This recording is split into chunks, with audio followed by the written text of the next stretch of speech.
కేసీఆర్ హయాంలో ఏం జరగలేదని మంత్రి జూపల్లి అధ్వానంగా మాట్లాడుతున్నారని మాజీ మంత్రి నిరంజన్ రెడ్డి మండిపడ్డారు. జూపల్లి గతంలో మహబూబ్ నగర్ జిల్లా కాంగ్రెస్ కార్యాలయానికి నిప్పు పెట్టారన్నారు. తన వల్లే కాంగ్రెస్ అధికారంలోకి వచ్చిందని రేవంత్ రెడ్డి భ్రమపడుతున్నారన్నారు. తెలంగాణ ఉద్యమంలో సంబంధం లేని రేవంత్ రెడ్డి కేసీఆర్ను నిందించడం హాస్యాస్పదంగా ఉందని ఆయన ఎద్దేవా చేశారు.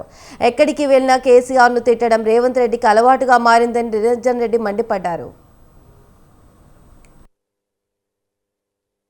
ఆయనకి ఎప్పుడు టైం ఉంటుందో తెలియదు. ఢిల్లీ పోయి ఇది లేకుండా ఉండి ఇక్కడ హైదరాబాద్లో ఉన్నప్పుడు చూసి ఒకసారి ఆయనకు జిల్లా మంత్రికి ఆ ప్లానింగ్ బోర్డు వైస్కి 3 సెట్లు చేసి ఇవన్నీ పంపిస్తాం. ఇవి కాక మిగతా ఏమన్నా మీరు చేస్తే మీకు దండం పెడతామని చెప్తున్నా. ఇప్పుడు కూడా చెప్తున్నా, 100% దండం పెడతాం. పచ్చబడ్డ పాలమూరుకు అడ్రస్ కేసీఆర్.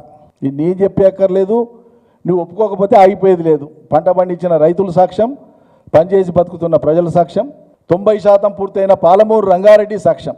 16వ మాసంలోకి వచ్చినాం కదనండి. ఎందుకు పాలమూరు రంగారెడ్డి మీద 150-200 కోట్లు ఇప్పుడు డబ్బులేం విడుదల చేయలే. ఒకటి జీవోలే మీరు నిన్న ఇచ్చింది.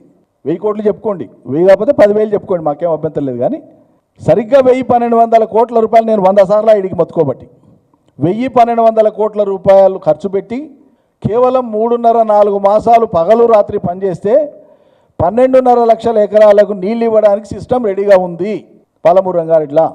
కేవలం మిగిలింది ఏమైనా ఉందంటే ఉద్దండపూర్ రిజర్వాయర్ కాడనే ఉంది. అది కూడా అవి చేసుకొని వచ్చే లోపల ఇది అయిపోతుంది.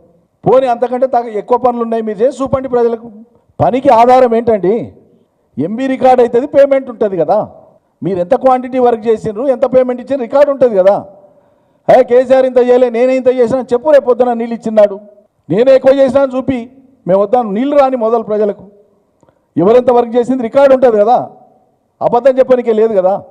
టనల్ ఎంత ఇష్టము ఎంత పొడుగనే దాంట్లో అబద్ధం చెప్పేది ఉంటుందా? మీరు చెప్పినా మేము చెప్పినా నడుస్తుందా? అది ఉన్నది లేకుండా పోతుందా? అది చేయొచ్చు కదా. ఎందుకు చేస్తలేరు? అది పాలమూరును ఎండబెట్టిండు కేసీఆర్. ఏమన్నా అర్థం పర్థం ఉంటుందా అంటున్నా.